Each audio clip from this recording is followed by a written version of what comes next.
eyes are green, a target painted on their head. Our voices mute, our eyes are dead. Now and never, our eyes are red. Now and never, in blood is lead. They transpire to be mad. Jocular then, now we're sad. Sad in heaven, down the sink. Now we're living on the brink.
Hello, that was my John Doyle band with Now and Never, as released in 2016, I believe, or was it 2015? I don't know, one of those days. Anyway, I am your host, Derek Anthony Williams, aka the Futurist sometimes. Anyway, what we've got coming up is a chat with Byronic Sex Exile and also Tim Sinistr about the forthcoming gig at Leeds Warehouse. So what we've also got on that bill is the Deathrippers and the Scarlet Hour. So let's have a look, see if we can get a bit of Deathrippers for you, as I think it'd be good to have a bit of them. I think I've played them on the show once before, I'm not too sure. Anyway, so Deathrippers, Unity in Light, that a performance from Carpe Noctem that I have overdubbed with the Bandcamp track. So this is Unity in Light,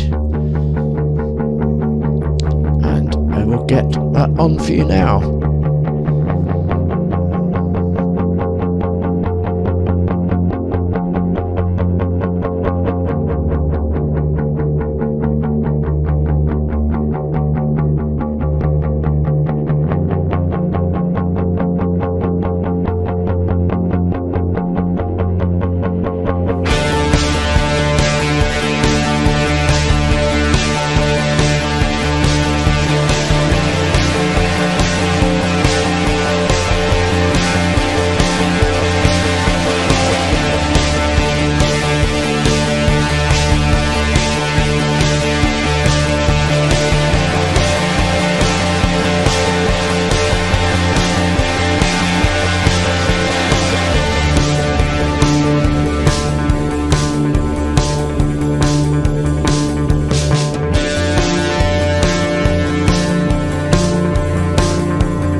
Alright, hello, I'm back. Yes, that was Deathrippers, Unity and Light. You saw the whole flyer thing there for it. I'll put it back on, shall I? You can see it again. I know you will have seen it anyway. But anyway, yes, there you go. So that's that. You need me again. Right, so I suppose I'd better play a bit of Scarlet Hour for you now. So this will be Afterliife by the Scarlet Hour, which features Mr. Tim Sinistr looking over detritus I've got here by the monitor so I can see what I'm clicking on. And after this probably we'll be having the chat with those people involved, Mr. Joel Hayes and Tim Sinistr. So Scarlet Hour, Afterliife.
Midnight and guided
And everyone's name is on screen, but it's probably too small for people to read. So we have top left Tim Sinistr, as you just saw in the Scarlet Hour there, and we have only just making it onto camera, Mr. Joel Hayes, Byronic Sex Exile. So welcome to this shamelessly promotional near FuturisTV episode.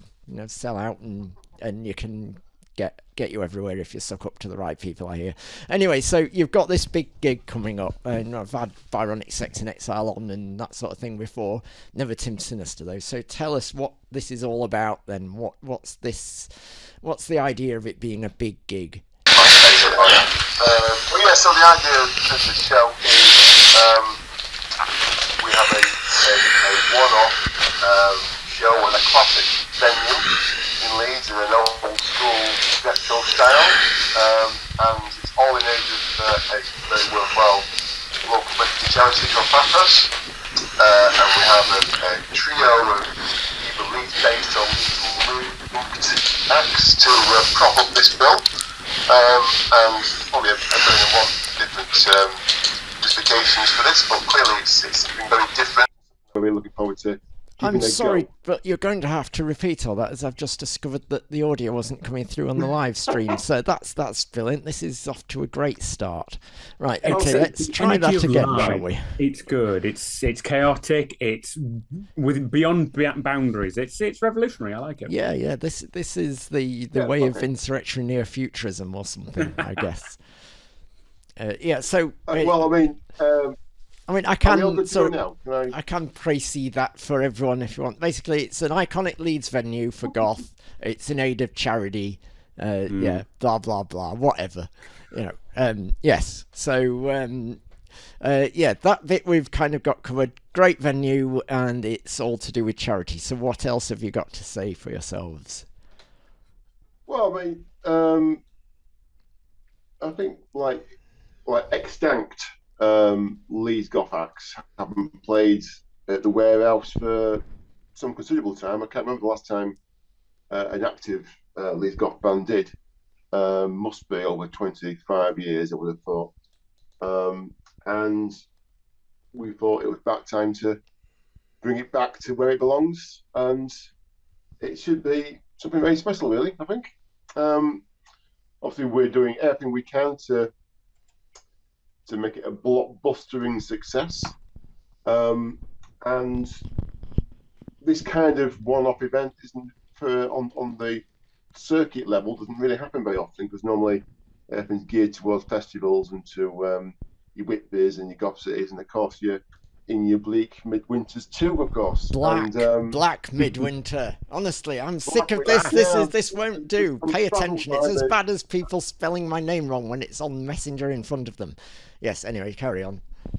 In the bleak midwinter, and of course in the black midwinter. In the bleak midwinter, what they're doing, on the steps somewhere. So yeah, it's rather than doing like a big festival, it's like an attempt to do a big one-off gig to get everyone together in one place, have a bit of scene camaraderie. It should be a good do, I think. So, Tim, what have you got to say about playing this iconic Leeds venue? What does it mean to you then to play it as the Scarlet Hour? And being as you're the ultimate historian of Leeds Gothicness, and no one knows any more than you, obviously, and you are. As long as you don't put me to the test, Derek, I will take your accolades. On May the 3rd, 1987. So obviously you do know a bit about that. You're also the blogging goth. So tell us about your sort of opinions and feelings about reclaiming Leeds Warehouse in the name of goth. Essentially, I am a mercenary outfit, completely for hire, shamelessly without morals. And when Joel Hayes asked me to step up, I was only too happy once the rider had been settled, and the payment secured regardless of charity. We were delighted to step in. We're on the bill with a formidable lineup. Deathrippers and Byronic Sex Exile represent just the bleeding edge of contemporary goth. So to bring that to an establishment which is so aligned with the history of Leeds Goth it's revolutionary. It redefined how we view goth within Leeds, and therefore the goth scene as a kind of wider thing. It's no longer just something you read about in zines, gigs that happened 30 years ago. It's happening now. It's happening on your doorstep. And if people get out and support it, they're going to have an incredible time. So we're taking what used to just be old archives on the internet, we're turning it into something hot, active, new, and full of booze. So people really should not miss this opportunity. So can you recall at all the last time goth was prevalent at the warehouse? When did it die off, and why do you think it did die off?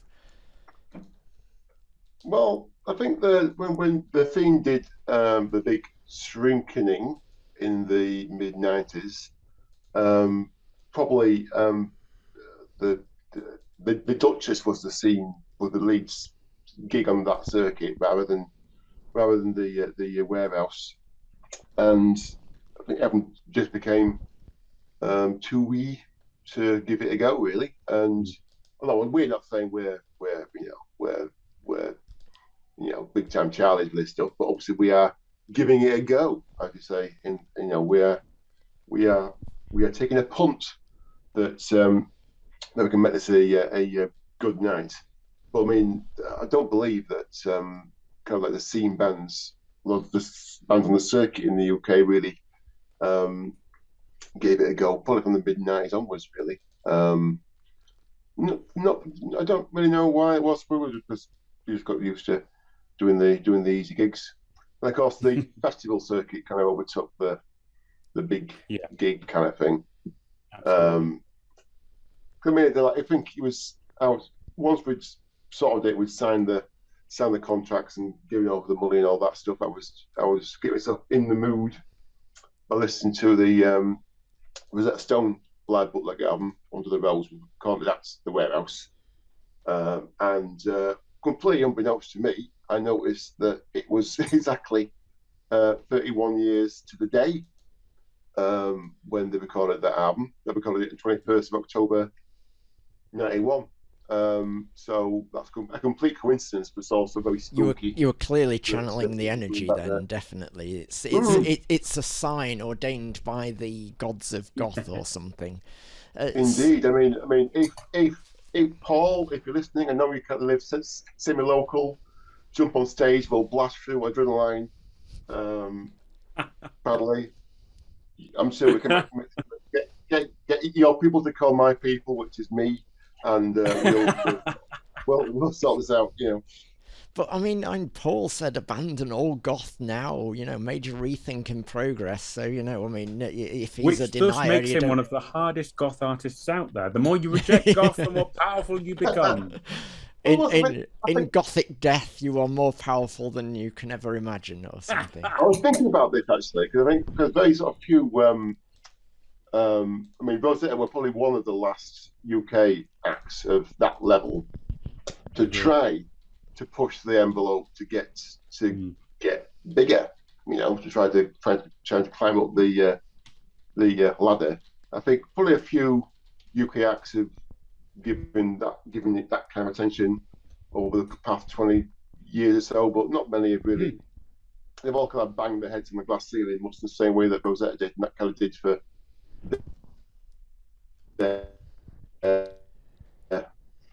Yeah, definitely. That I can't disagree with. So in a way, I sort of see this as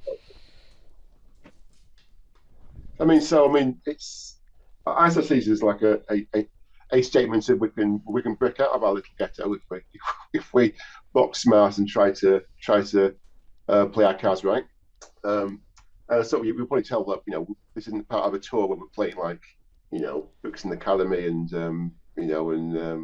Edinburgh Playhouse and the Leeds Warehouse. It's obviously it's a one-off gig, so we can pull everyone together come out wherever you are and everything else. From all over the country. So, I mean, we should probably talk about Deathrippers. And, I think somehow we need to try and find a way to incorporate Mr. Tim Sinistr a bit more, as he is here after all. I mean, I should probably regret to inform you, Tim, that someone has noticed the resemblance to Matt Berry. Sorry about that. Outrageous! Yes. Can we expect any human pyramids, you think, at the event? I believe that is kind of required at Rosetta Stone type gigs, so I presume that happened a lot at the warehouse. I would assume so. I mean, we're going to do our best to get a human pyramid going. I mean, I think there's like 7 of us between BSC, Scarlet, and Deathrippers. So I think even between us all, we can get one going. I mean, if you got all the members of John Doyle band, then you've probably got a human pyramid just in the one band, really.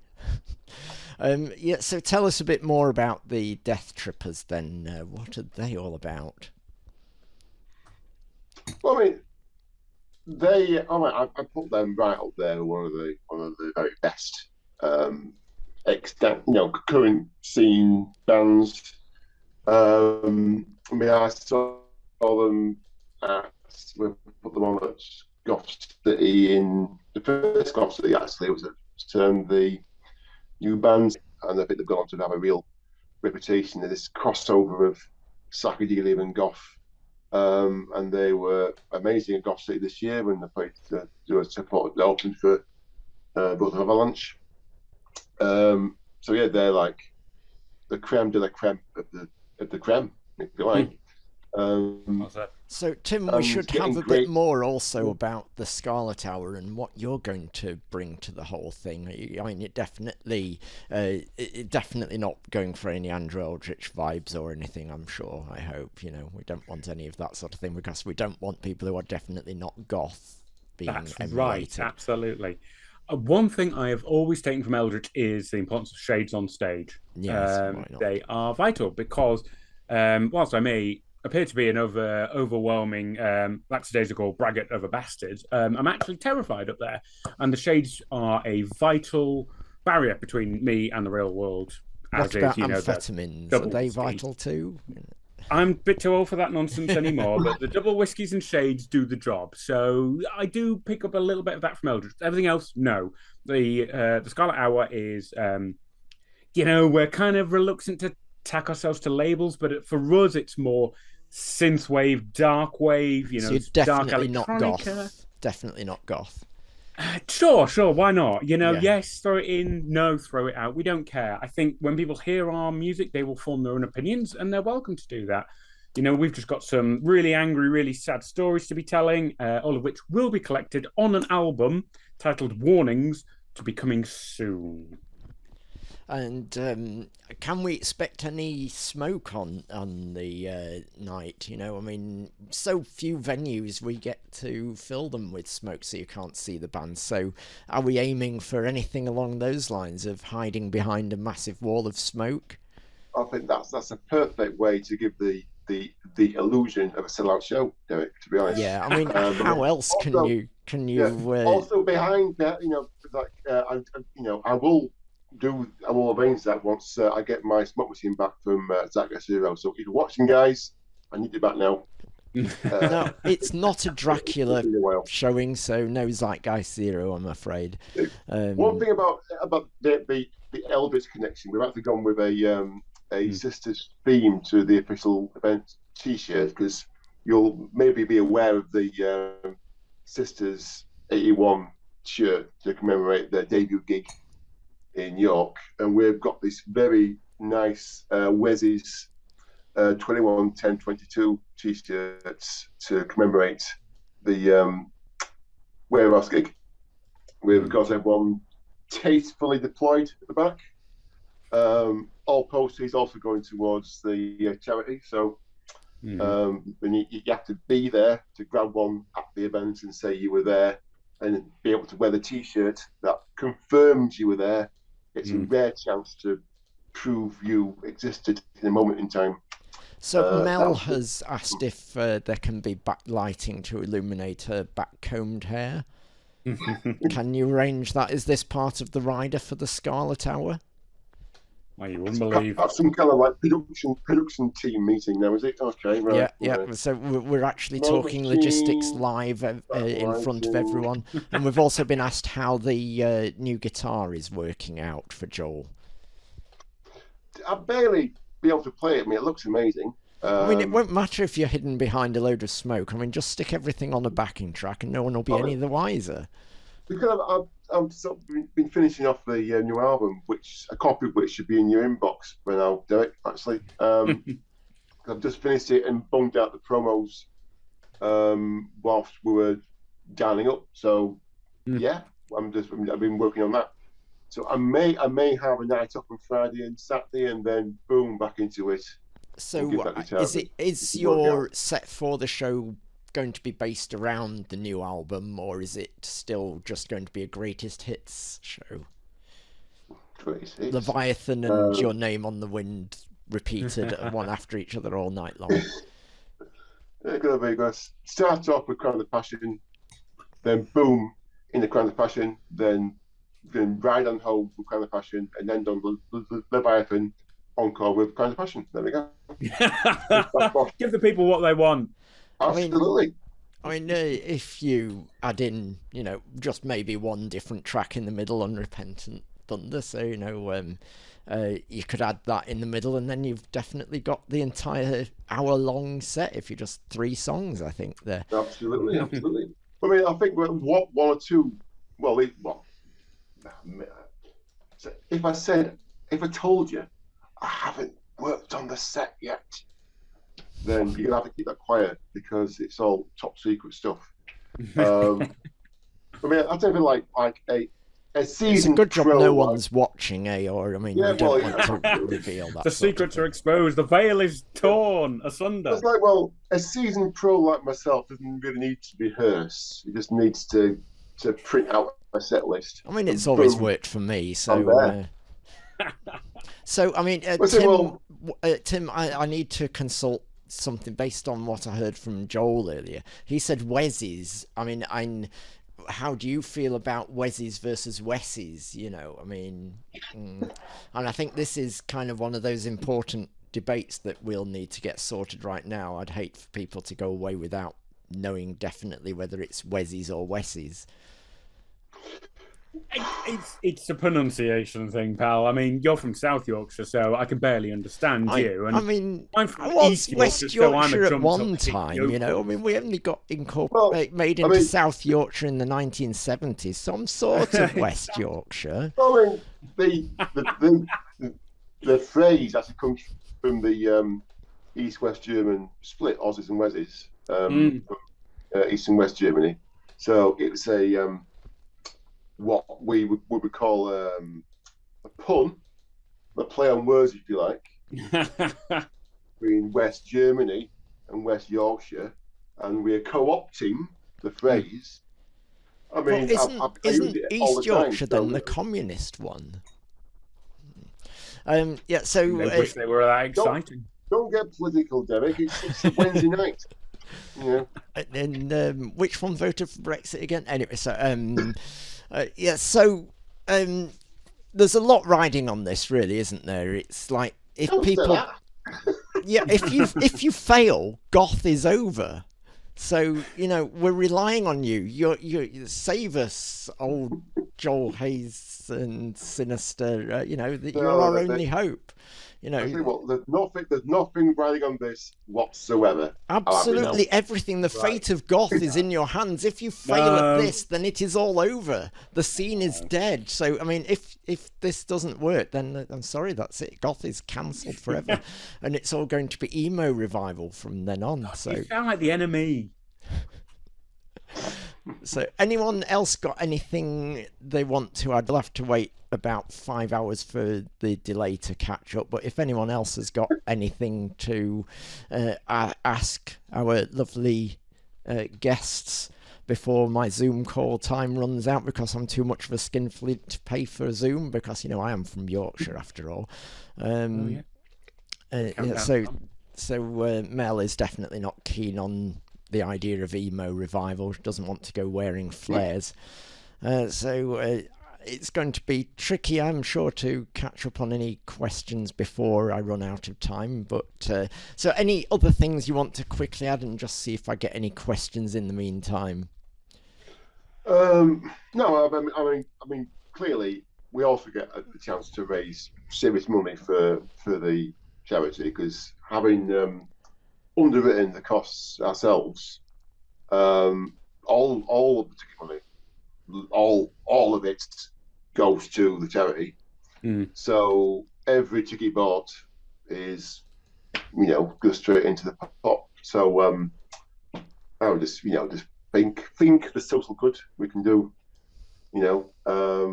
and think of the Guinness and Black you can drink.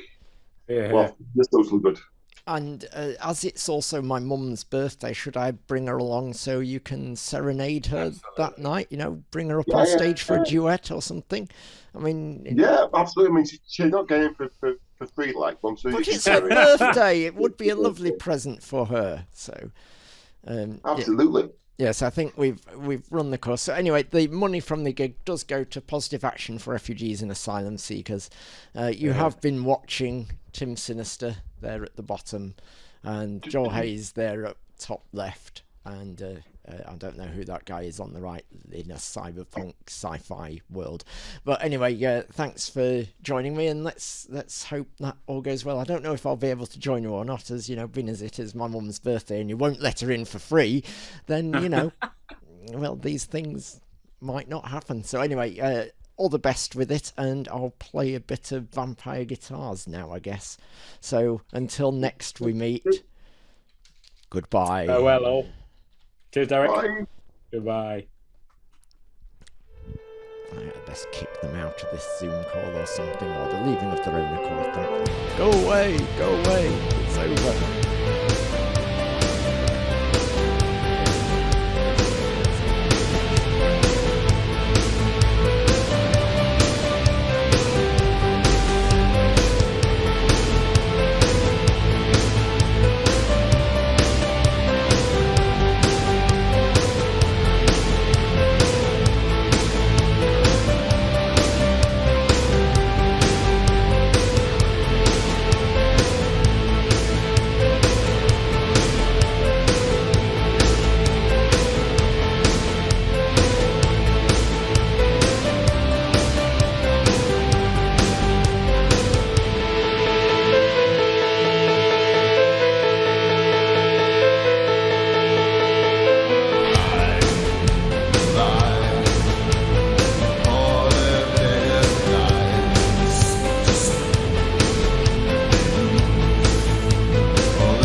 Send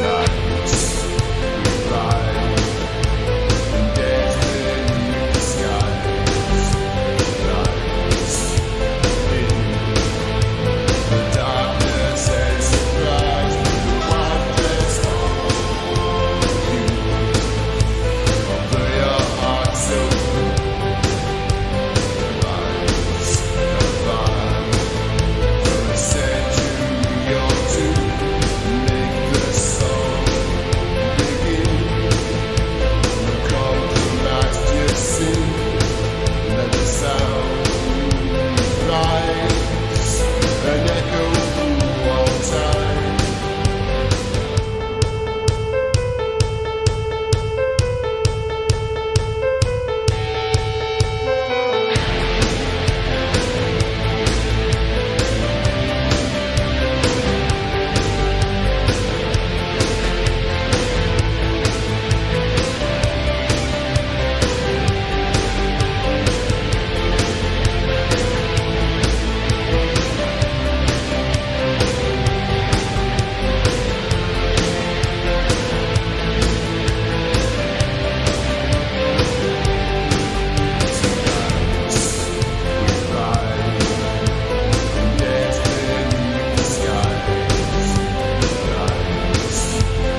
that's the end of all that goth nonsense. So that's 21st of October at the Warehouse in Leeds. I'm going to move into a bit of synthy stuff now, because that's what's better than all that goth rubbish. You don't want any of that. Did you like my Now and Never video I made earlier? I thought that was quite good. Anyway, one of my favourite bands from America, Mr. Brian Diamond, his project Shadows and Mirrors featuring Antenora. This is from the new album which I received from him recently, which is absolutely superb. If you like things a bit sort of cyberpunk and electro, then it's definitely something you need to check out. So Shadows and Mirrors, what's it called again? Starfounder. When I find it again, where's it gone? Oh yes, I was doing it from that, wasn't I? Right, Starfounder, Starfounder. Oh no, it's Antenora is the name of the track, and it's Starfounder featuring Shadows and Mirrors. Oh, it's awfully complicated, and it's too much for me in my old age. Right. Right, get that video on. Where's my OBS gone? Right.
Right, that was Shadows and Mirrors and Starfounder with Antenora. I think that's really, really, really good. I think I'll finish with a classic track now. Well, classic in my opinion anyway. When was this released? About 1981. So I hope you enjoy this, keeping in line with the whole sort of sci-fi kind of theme which we had with the last track. This is Dollar with Star Control, and this will be it for this episode of Neo Futurist TV. So I hope you've enjoyed it. I have been, well, you know who I have been. I've been the one with the hair which keeps disappearing. Yes, right, until next week. Enjoy Star Control. Drifting aimlessly in outer space. All the multicolored stars shining brightly near and far. They advance and fade without a trace. With our telescoping eyes looking out into the skies, you can't see the things that we can see. Are you reading me?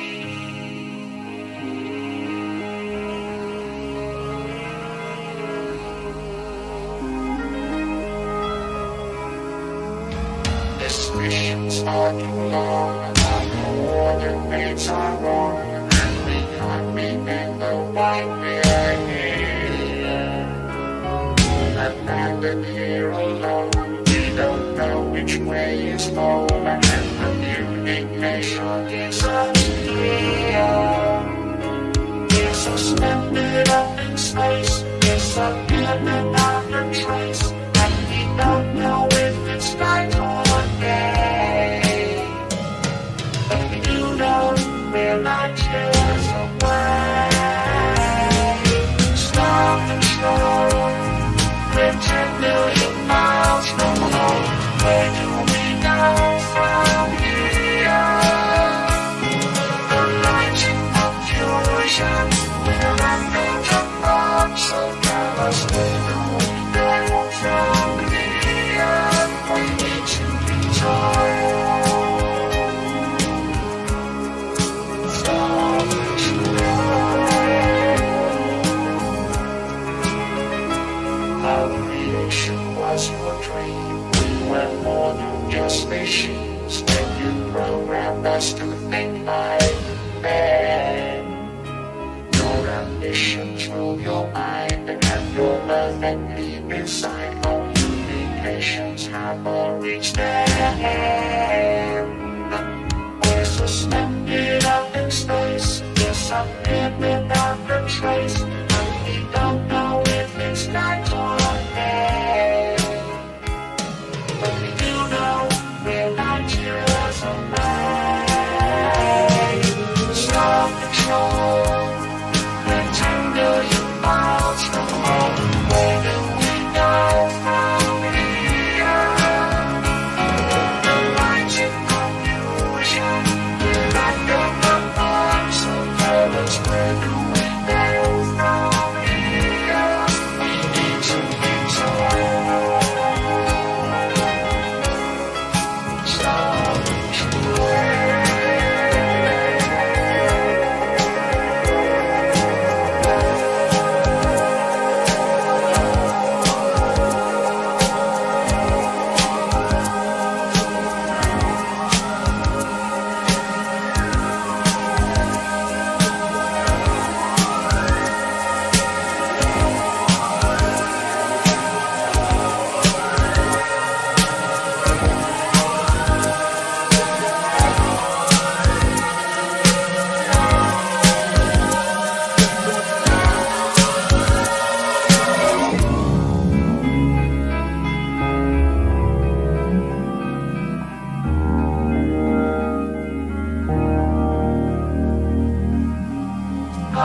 Control.